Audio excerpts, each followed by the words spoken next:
Okay, good afternoon and welcome. My name is Chauncey Lennon, and I am the Vice President for Learning and Work at the Lumina Foundation. Thank you all so much for joining us today. Before we begin, I want to recognize Kermit Kaleba, who I believe many of you know. He's Lumina's Strategy Director for Credentials of Value. Kermit organized today's webinar, but unfortunately couldn't be here. I'm so grateful to Kermit for his leadership and for bringing together this outstanding group of state leaders and partners. A few quick housekeeping notes. We are recording today's webinar and we'll share that recording afterwards. Please submit questions for the panelists via the Q&A box.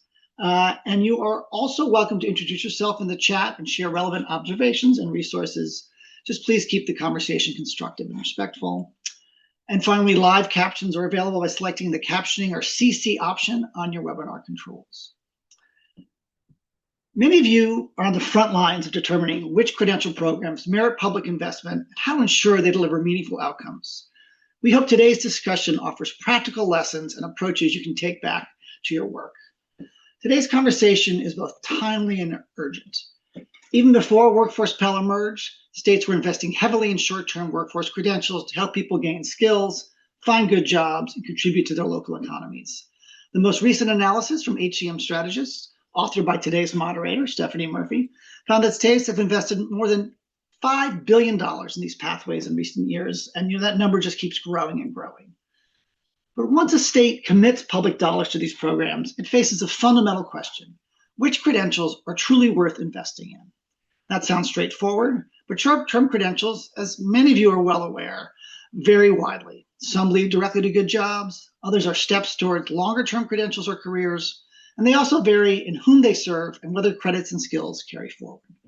Lumina Foundation launched FutureReady States a year ago to help states navigate these complexities. 12 states are examining their current investments, articulating what success should look like, developing plans to increase the value credentials delivered for learners, workers, employers, and state economies. Nearly every participating state is defining or refining what it means by a credential of value. That raises difficult questions. Must a credential lead immediately to a good job, or can it provide a meaningful pathway to one? Which programs and populations should be included? And once value is determined, what policies, supports, and investments are needed to help learners earn those credentials? We have with us leaders from Connecticut, Mississippi, and North Carolina who are terrific FutureReady State partners.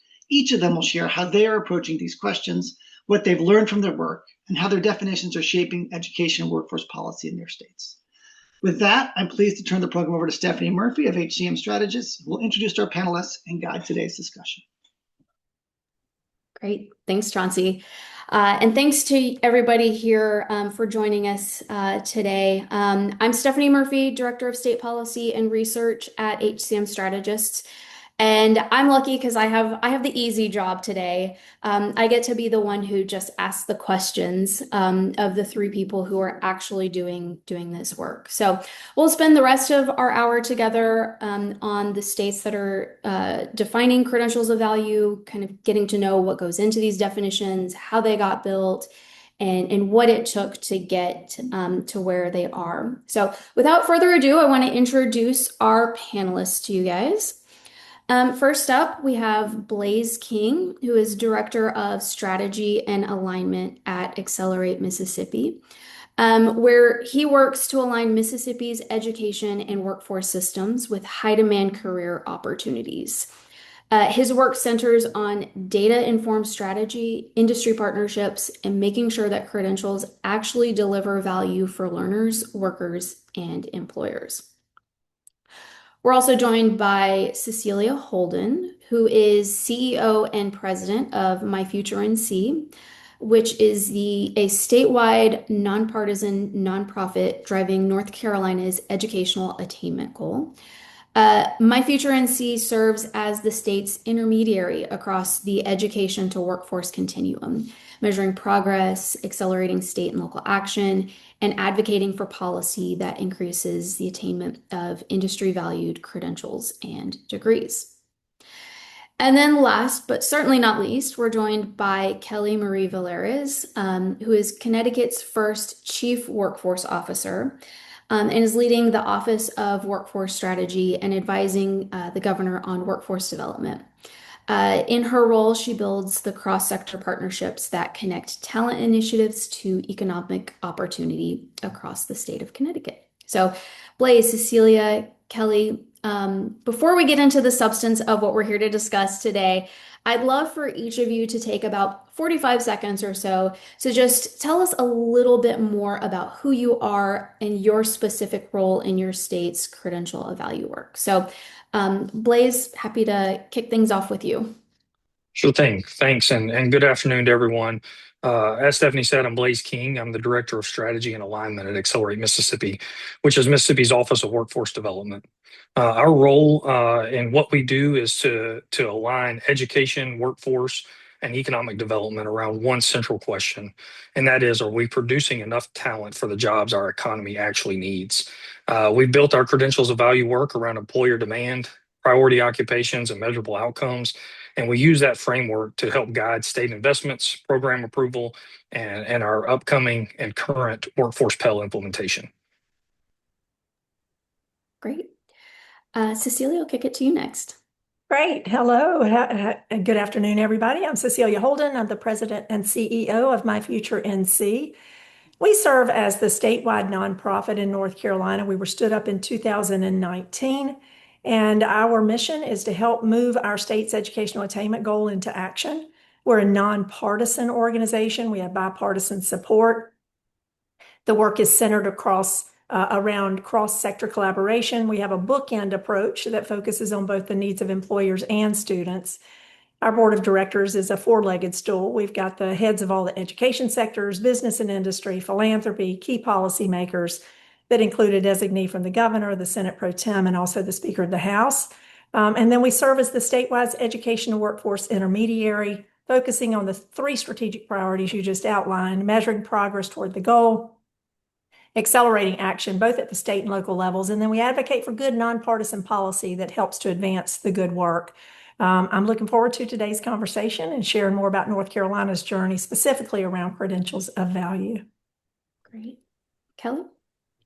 Good afternoon, everyone. I'm Kelly Valeries, the Chief Workforce Officer. I oversee the Office of Workforce Strategy.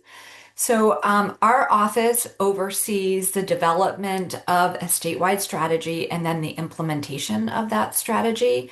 We're also the staff to the Governor's Workforce Council, which is our state workforce board. So we have that WIOA component to our work, but we really think about workforce strategy far beyond the WIOA frameworks that have set the public system in place.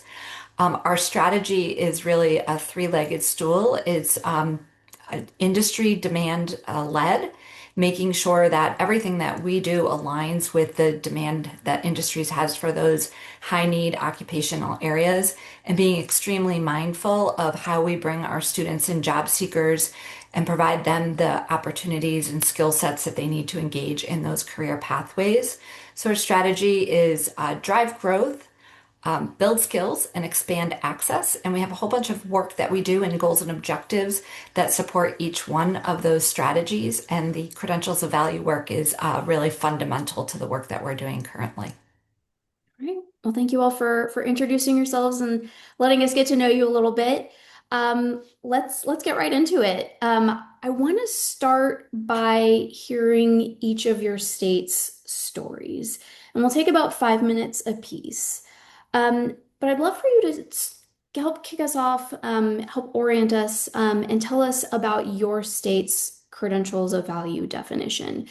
Let us know, what it includes, where you are today, how you got there.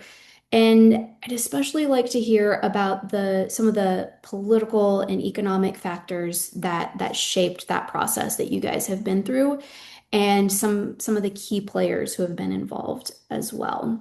So, Cecilia, I'll go ahead and start with you. I know you have something that you want to share on screen, so I'll give you a moment to share your screen, and I'll let you take it from there. Great. Okay, I just want to kick off my remarks and express my sincere gratitude to Lumina, National Skills Coalition, for allowing us to come alongside you in the FutureReady States initiative. It's been really fun and very meaningful. I also want to thank the philanthropic organizations that have supported this work back in North Carolina. We could not have done this work without you. And then finally, I would certainly be remiss if I didn't also recognize the North Carolina education partners, the employers, the policymakers, everybody that's come together to help make this work possible.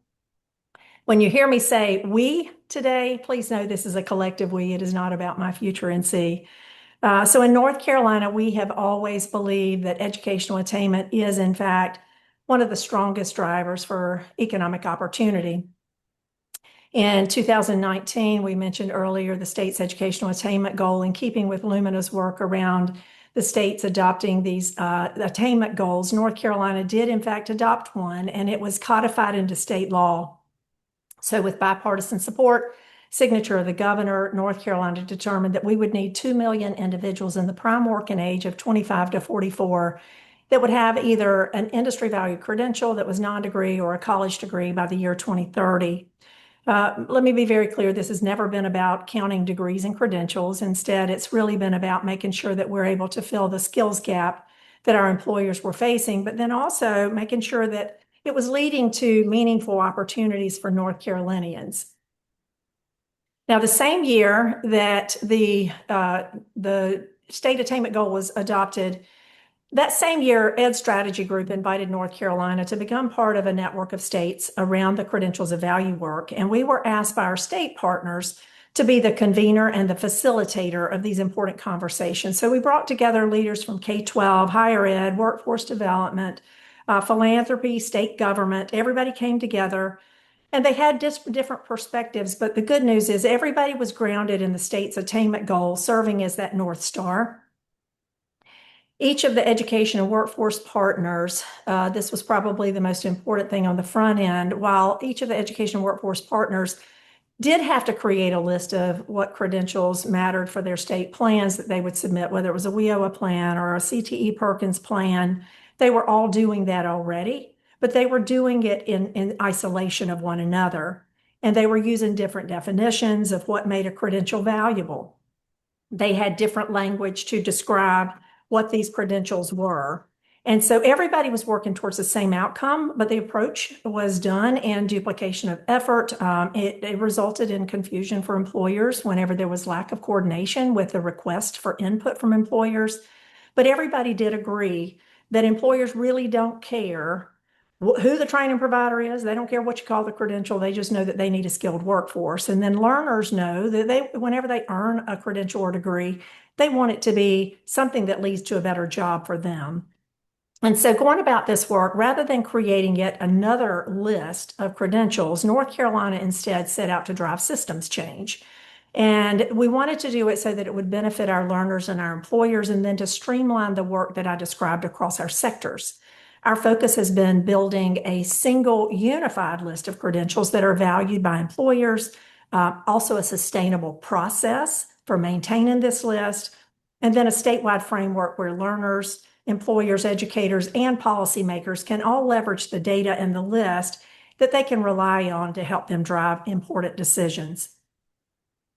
So the initial work and these conversations led to the creation of what we refer to as the North Carolina Workforce Credentials Advisory Council.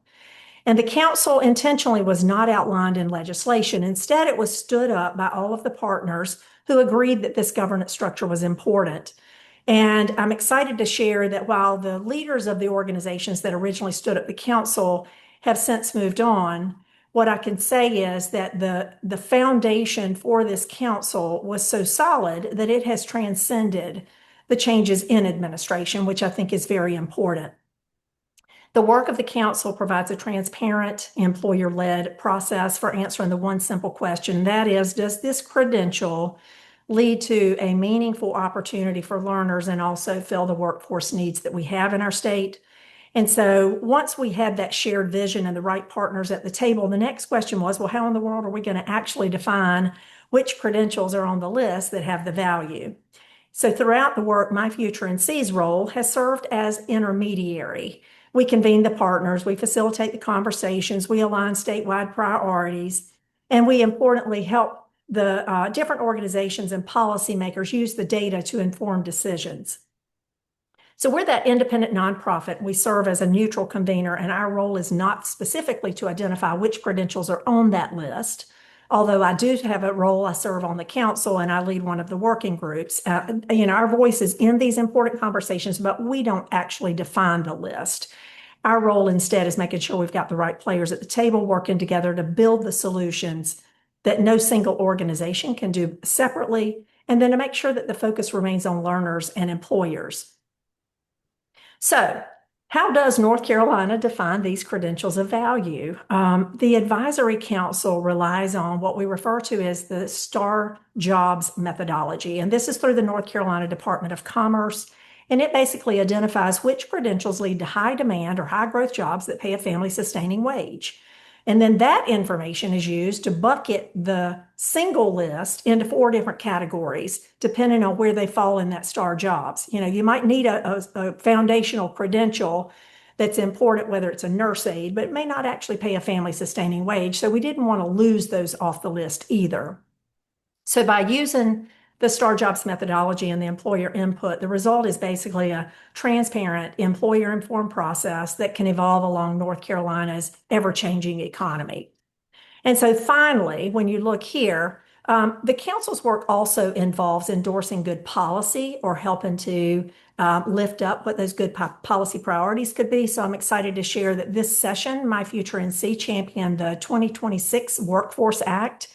And in the Workforce Act, to the far right, what you see here is that there was work centered around these credentials of value. So we were able to secure additional funding this session that goes to the North Carolina community college system that would then allow students to take advantage of the credentials as defined by the council. So that's another way that we're leveraging this. So with that, hopefully you can tell that I'm super excited about the work. I'm also very grateful for all of the partners that have come together to make the work actually come together and happen.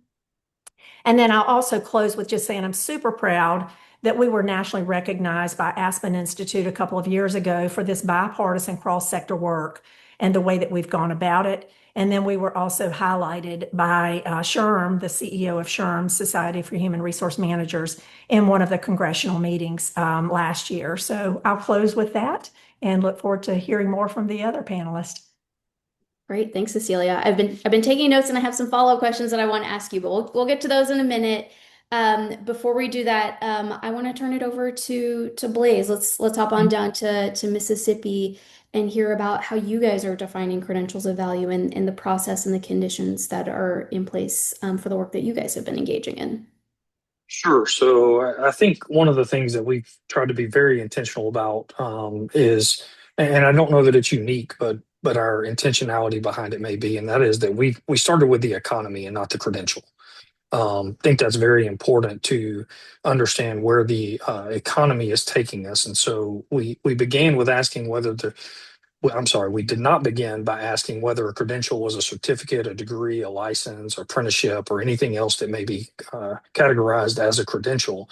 But instead, we started by asking whether it led to economic mobility and filled an actual workforce need. And by doing that, that shifted the conversation away from the credential as a product and shifted it toward the credential as an economic asset, specifically for business and industry and the individual that it was served.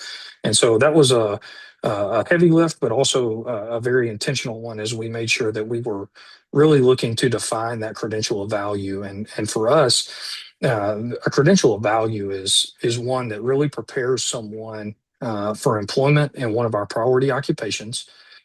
It's validated by employer demand, and I think you'll hear that across the board as we have those conversations today.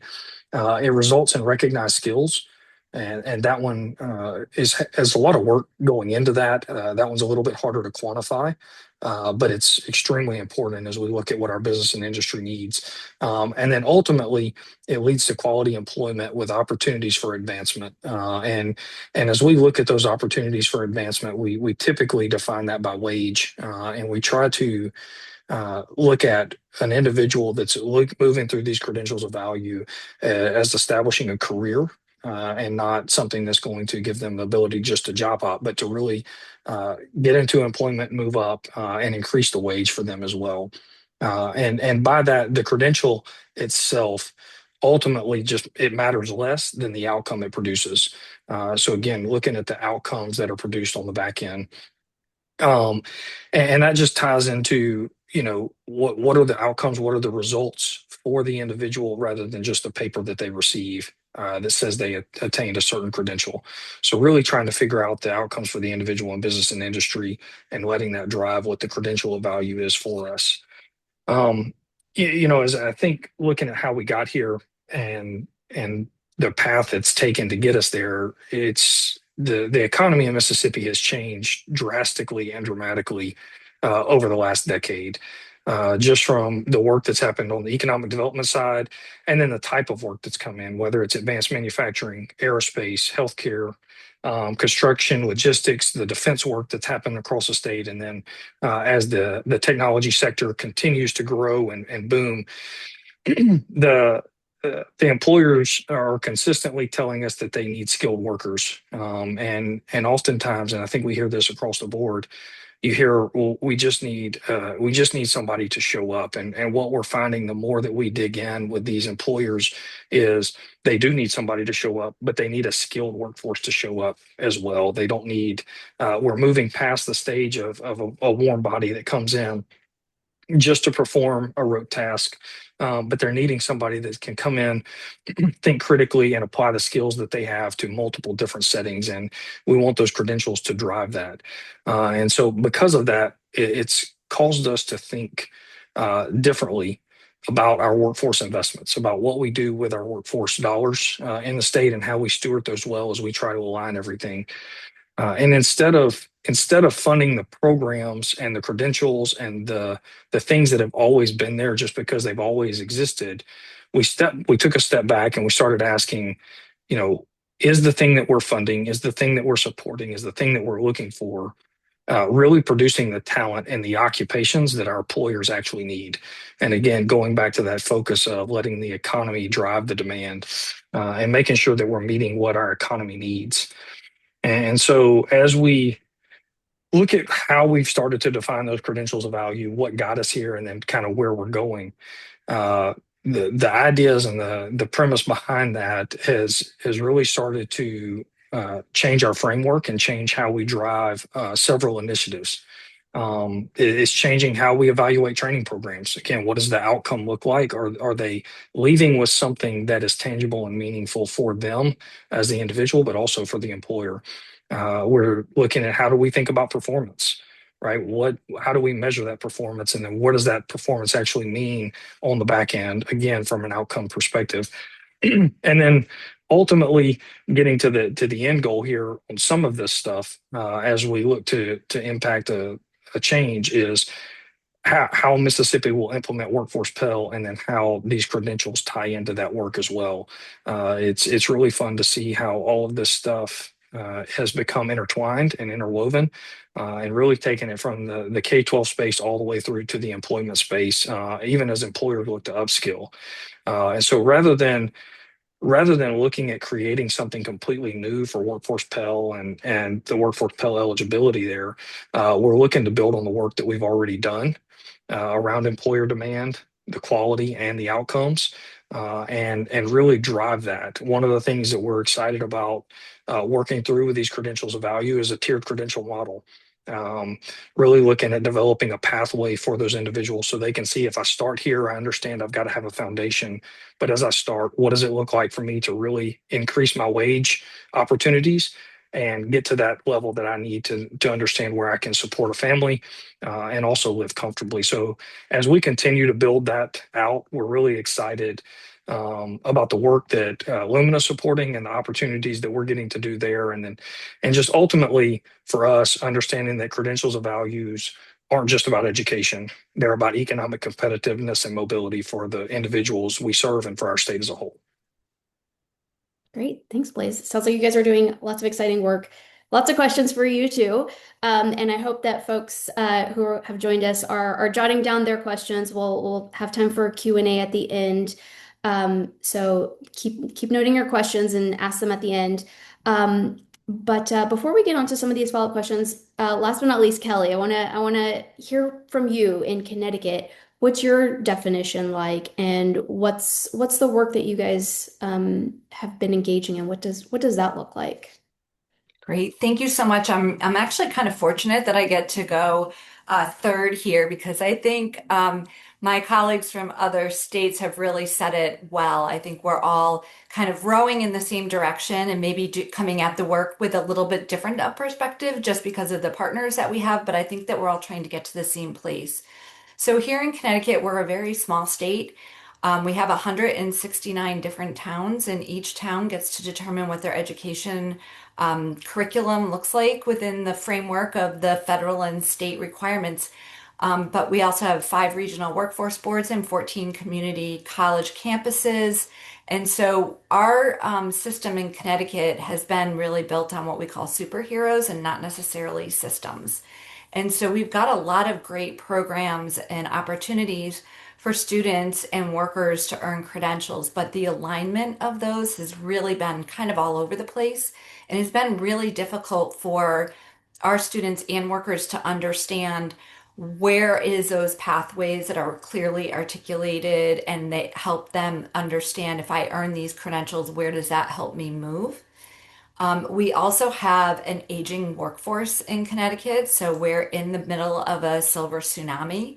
We have a shrinking population, and until recently, we've had historical low unemployment. So our labor market has been really tight, and anybody who was really employed in a meaningful career, there wasn't a lot of readily accessible talent out there. So our businesses have really come together to share that they need us to align our efforts and in order to meet their talent demands, and also to ensure that everyone in Connecticut has the opportunity to engage in learning and in employment that advances their economic mobility and social mobility skills. So as I mentioned earlier, our office was put together 6 years ago to really start this work. And we started working with some of our state agencies, our Department of Ed, and our community college system and our technical high school system to really understand what are those industry recognized credentials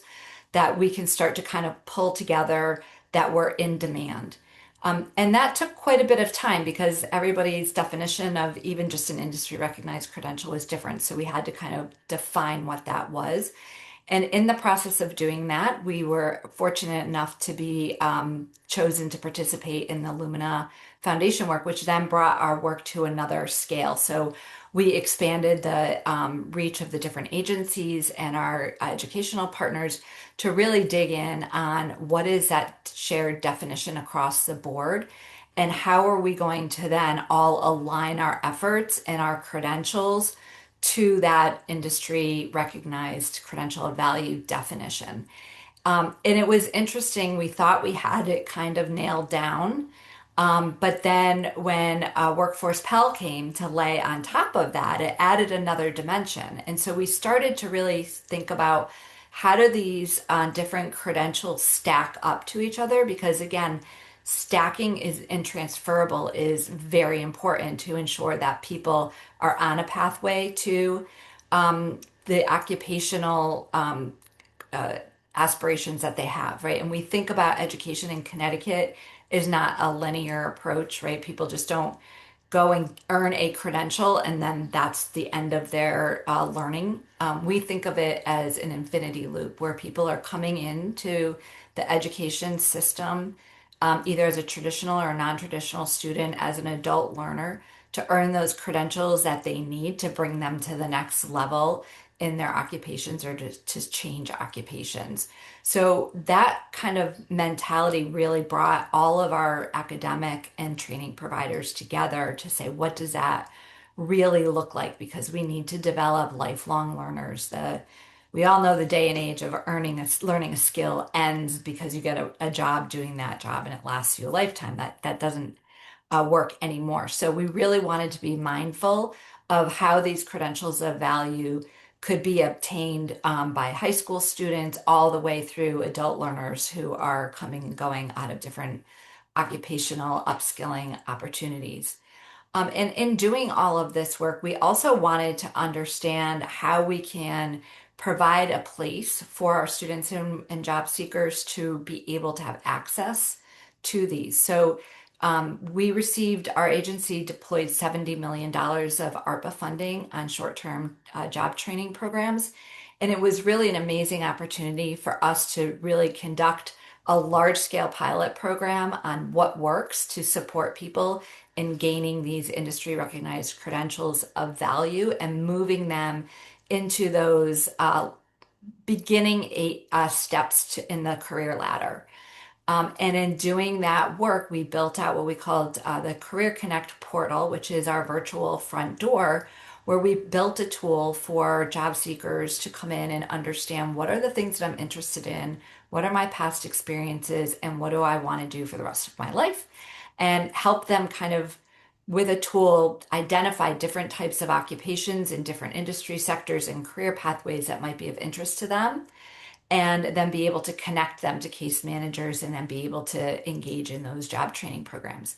And in doing all of that pre-work and really aligning them to credentials of value, our outcomes are 83% completion rate in our programs and over an 80% placement rate in the occupations that people trained for. So we're really excited about the outcomes, but then these credentials of value, our next step to building out that system is to then be able to bring in all of our credentials of value as we identify them and what providers are high quality providers that are providing those credentials of value.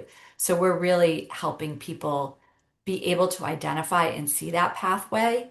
And also we're thinking about them kind of in a way of lattices or scaffolds because people's career trajectories are not straight lines.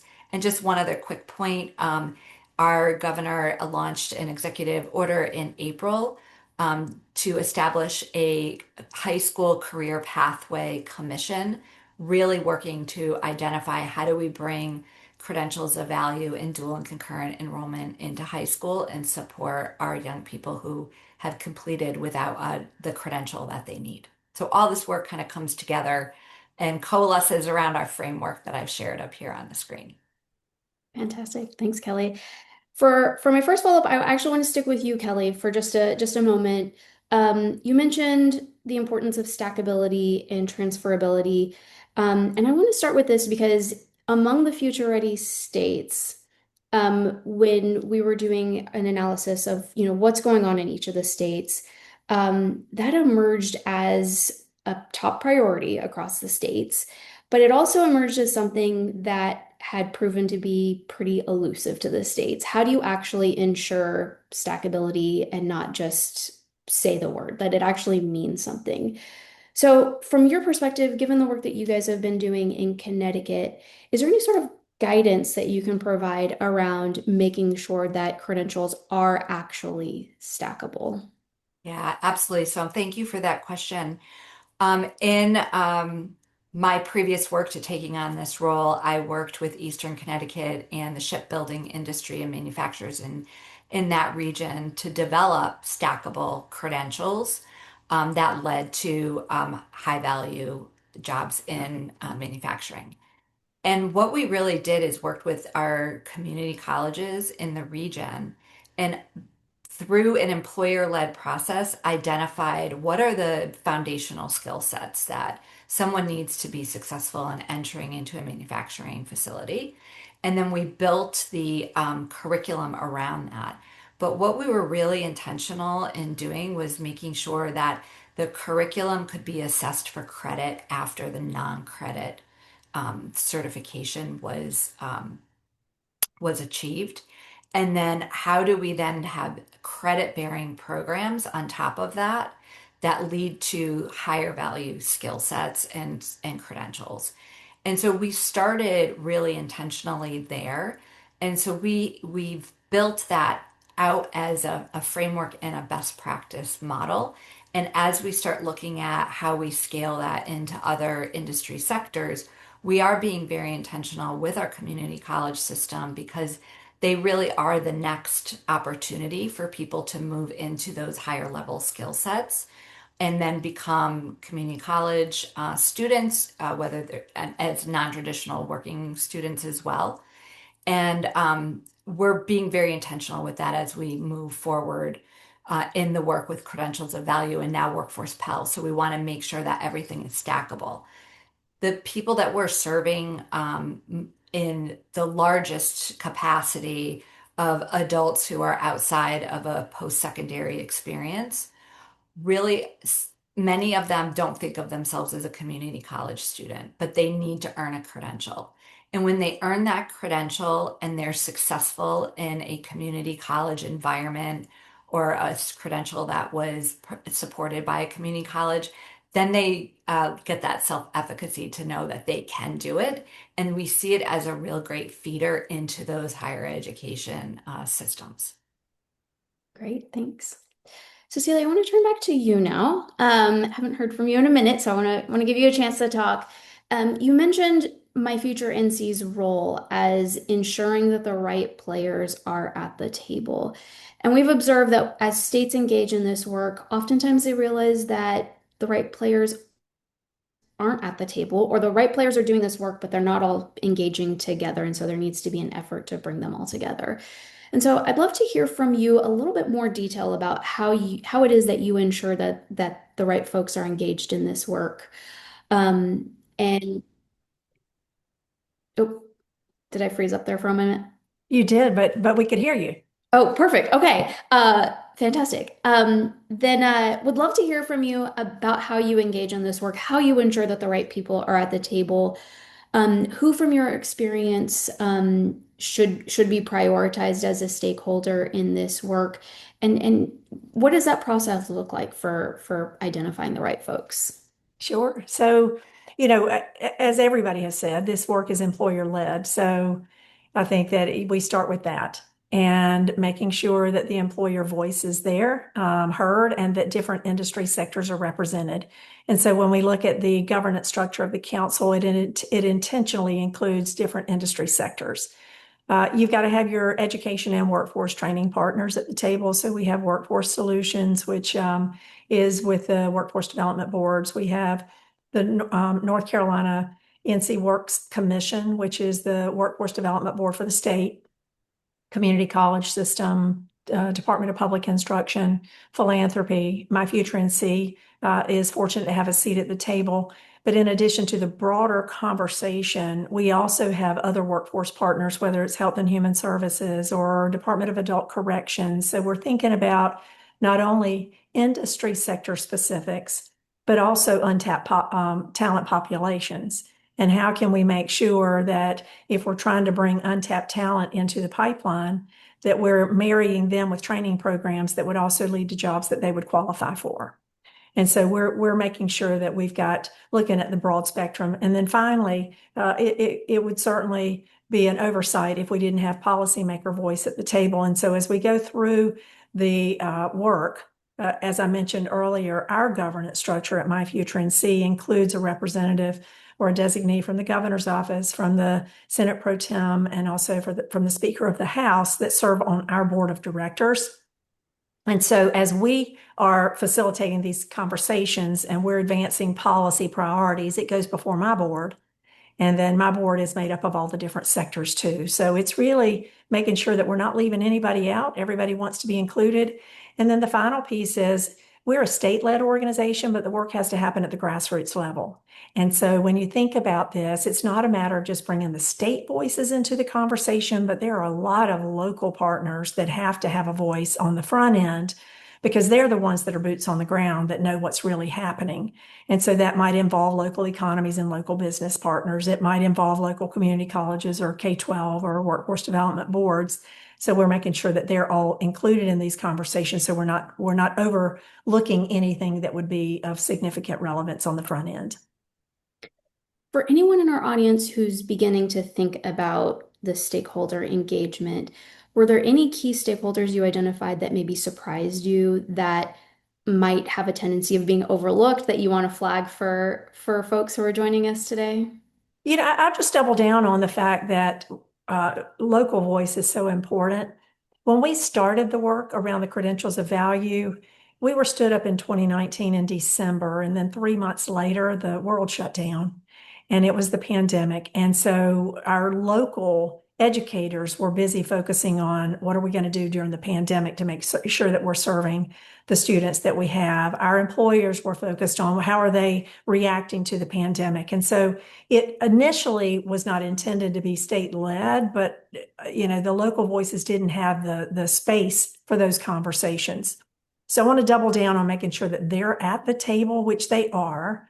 But that was it was not something that was an oversight as much as it was the time in which we were operating on the front end of this. And then finally, to my point earlier, is we've got a lot of other good government partners, justice involved. That's a population that we want to tap into, other nonprofit community-based organizations, associations. So there's a lot of different players that need to be at the table. And I think the best way to figure out who is to ask the other partners, and then the network expands. And so you can have an all-inclusive partnership as compared to working in an isolation.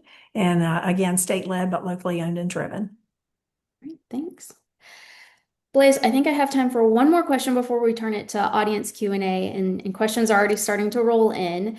I want to hear a little bit more about this. You guys start with the economy, not the credential, is what you said. It's a bit of a different approach than other states. And so I'm curious to learn more about just sort of the policy conditions, the political conditions, the economic conditions that were in place that led Mississippi to begin thinking about credentials of value in this way.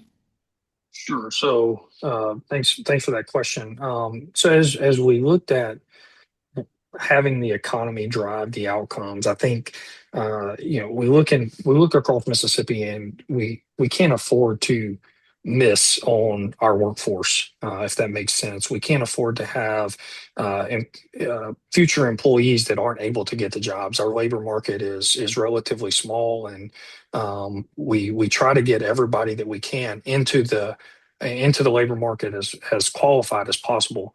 And so if we're going to be putting those individuals into the labor market, we need to make sure that they're actually trained and skilled for the jobs that are available for them.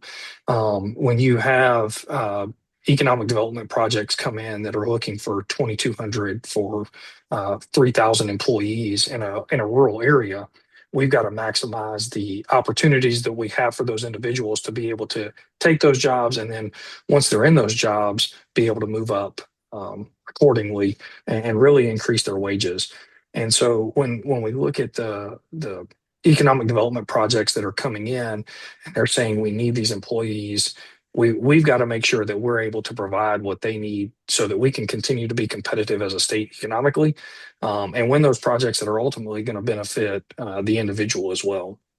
And so, looking at that, and you mentioned policy there, one of the things that we try to do as much as possible is make things, Cecilia, I think she said the word organically, and grassroots, and we want to take as much of an organic and grassroots approach as we can, and not use policy where possible. And if policy's there, we want the policy to be the incentive that helps drive things, rather than as I recently had a conversation, rather than policy and legislation being a blunt force object, letting it be something that actually incentivizes and drives the outcomes that we want. And so we're fortunate with the individuals we work with, our governor, lieutenant governor, speaker of the House, and both chambers, as to how they actually let us guide that work, let us be the agency that focuses on the workforce strategy, and then brings the right people to the table to look at, okay, what does the economy need, and what do the employers need to be able to fill those roles. And it's been really fun to see our Mississippi Development Authority, which is our economic development arm for the state, and then us as the workforce agency for the state, really be able to come together. It's fun when our two executive directors get together. They call themselves the twin pillars. Can't have one without the other. And so we have the economic development side going in, and then we've got workforce right behind it, saying you can't have one without the other.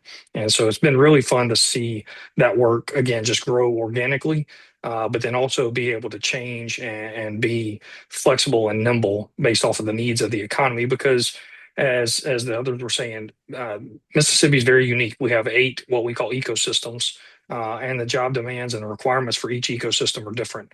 And we want them to be able to be flexible and nimble within that, but allow us to keep a statewide focus on what's driving the whole state forward, while the locals are able to make those changes as well, based off the economy that's coming in. Because the Delta is definitely very different than the coast, which is also very different than the metropolitan areas, and then some of our lumber and timber areas as well.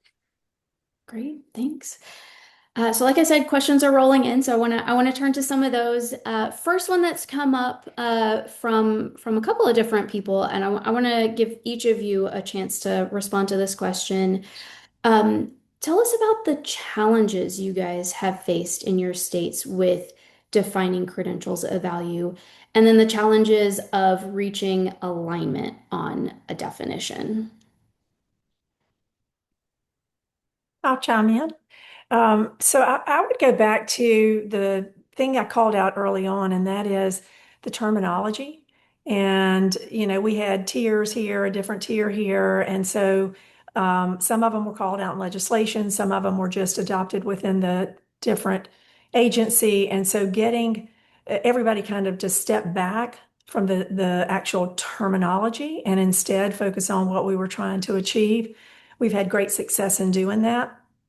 Another challenge, of course, is you've got certain programs in place and they are there, and you've got educators and faculty members that are associated with those training programs. And so making sure that you don't manage the credentials list through attrition, but instead you manage it through the lens of the employers and the needs of the economy. And so, those have always been front and center and continue to be. We actually, with philanthropic support, brought in a contractor, and the contractor did a fantastic job of taking all the disparate lists. And while all of our work is centered around the STAR jobs methodology, but they took the list and then they broke it down and they matched it up against the STAR jobs. And then they were able to bucket those things and then have the different sectors react to it. Coming out of that, it was really good with employer input. We actually changed one of the category names, and that was, we used to call it essential, and instead we referred to it as gateway, and that would be those that were more stackable credentials. And so getting everybody comfortable with language that resonated, felt right, and was consistent for everyone was super important. As we all know, words matter. And then the other piece we did was we came in and we added, I'll say, a check mark for those that we considered critical to the economy, the critical services. Should everything shut down, what really needs to function, and which of those credentials fall into those buckets. And that allows us, because you've got certain credentials that are important to the economy, but perhaps they don't pay a family sustaining wage, but you need to continue that focus. And so it allows us, as an advocate and an organization that drives policy, to be able to elevate those that perhaps are for high demand or high growth jobs, or they're critical to the economy, but they don't pay a family sustaining wage. And so it elevates that for policymakers to grapple with, because we still need those credentials for the functioning of the economy. I'll kind of speak to it a little bit, and it's something that I've heard, and I'll try to be brief in this. And when you talk about the challenges that are there and that are hard to overcome, how do you get employers at the table to give you the real input based off of what they really need? And I think that's a challenge at times, because getting an employer to define the skills that they need that line up with credentials can be extremely difficult, because their jobs are changing, and they don't always know exactly what they need. So the more that we could get the employers to the table to define those, the easier that became. But that's a challenge. And then the other part that I would say is a challenge is, one is, it has to be very structured and rigid, but it also has to be flexible at the same time. The economy is changing, daily, weekly, and so we've got to have a set of standards that we are held to and that we uphold, but we've also got to be able to be nimble in those as well. And so that can create a little bit of a challenge and a little bit of friction, but it's healthy friction, and it really produces quality work on the back end. Great. Yeah, and thanks for those. I think, again, we're grappling with similar things. When we were putting our definitions together, we were looking at it from many different perspectives, right? So we had employers at the table, we had academics, and we had economic development folks and community-based organizations, and everyone kind of has a little bit different of a perspective. And the other thing is a difference in language and what words actually mean. And what we talk about in economic speak and industry speak is different than academic speak. So, really, when we started putting those words on paper, really defining, well, what is a credential? We had a whole conversation over at what level is it actually a credential of value versus an industry recognized credential versus a college degree. Was license where what role did licensure play in that? Because to your point, there are occupations that are in high demand but aren't necessarily stackable. They're terminal. So, like a barbering, we use barbering as an example. You need a license for that, but it doesn't stack to anything. It can provide a living wage, but maybe not, depending upon where you work. We use CNA as also another like test sample of, is that a credential of value? Because to that point, it's in high demand. It's necessary for our healthcare system to operate, but it does not provide a family sustaining wage. So how do we use that CNA as the first block of that stackable credential into other healthcare, allied healthcare occupations, so that it doesn't just stop there? And, is it a industry recognized credential or credential of value? So we really grappled with a lot of those things, and also looking at the high wage, high demand, and being able to determine what the thresholds were for that. And when we added Workforce Pell on top of it, we realized that our credentials of value definition was almost higher or equal to our Workforce Pell definition. So we had to kind of back that down because we think that Workforce Pell is a higher value credential of value, so it's going to get you that higher wage. So that's kind of how our scaffolded framework came together around trying to fit all of those pieces together and how they related to each other in that pathway. Great. I have another question for the three of you. We've been talking a lot about the stakeholders who are part of these conversations to help define credentials of value, but I want to shift our focus a little bit to the different people who are served by these definitions. So the different student populations, the different worker populations. In each of your states, how are you ensuring that different specific student and worker populations are being well served by this definition? I'm thinking about veteran populations, high schoolers, folks in rural communities. How do you make sure that they are benefiting from this definition in your state? Happy to jump in again. I think that with any of the training programs that are offered, as long as they're aligned with the credentials that do drive good jobs at the end, that would be beneficial to any of the students that we're trying to serve or bring back into the pipeline. The other pieces, and I mentioned the justice involved earlier, is making sure that if there are particular things on somebody's resume that might keep them out of a good job, is helping them navigate through good career and college advising on the front end so that they would end up going into the programs that would ultimately lead to a job that they would then qualify for. So I think that, you get it right on the foundational level, and then everybody benefits. And then the employers are getting the workforce that they're hoping that will fill the jobs that they have.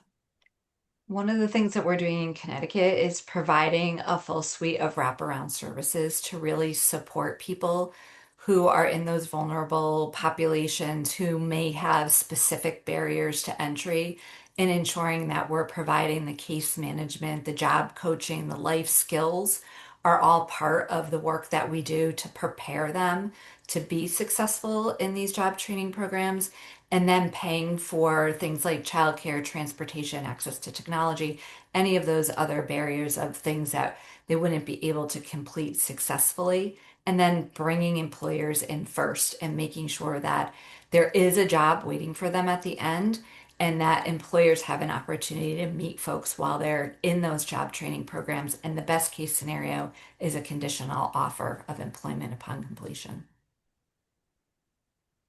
I think we try to work really well with our training providers and our partners that are in the communities that they serve to make sure that they're actually reaching out to those individuals.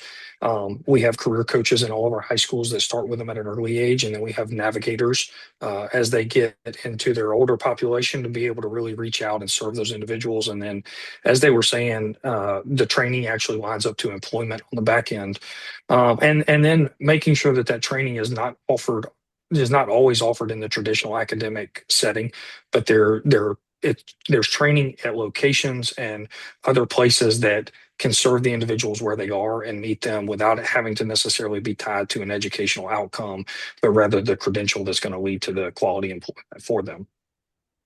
Great, thank you. I'm looking at time. Unfortunately, we don't have time for any more questions. This has been the fastest hour of my life. I could sit here and ask you guys questions all day. I'm about to turn it back over to Chauncey to close us out. But before I do, I want to thank the three of you. Thank you, Cecilia, Kelly, Blaze, for your time today and for sharing this information, answering some of our questions. I'm sure there will be plenty of follow-up. But I'm very appreciative of this conversation today. Have certainly learned a lot. So thank you. With that, I will turn it back to Chauncey to sign us off. Excellent. Thank you, Stephanie. And of course, thank you, Blaze, Cecilia, and Kelly. Thank you for this great hour, and thank you for your leadership in your states. I just want to end by saying that today's recording will be uploaded to the Lumina FutureReady States landing page once it's ready. We're dropping a link in the chat so you can find it and learn more about the initiative. So to everyone here, thank you for spending time with us. Thank you for your partnership on this important work. And we're looking to stay connected as we move forward on this big, important agenda. Have a nice afternoon.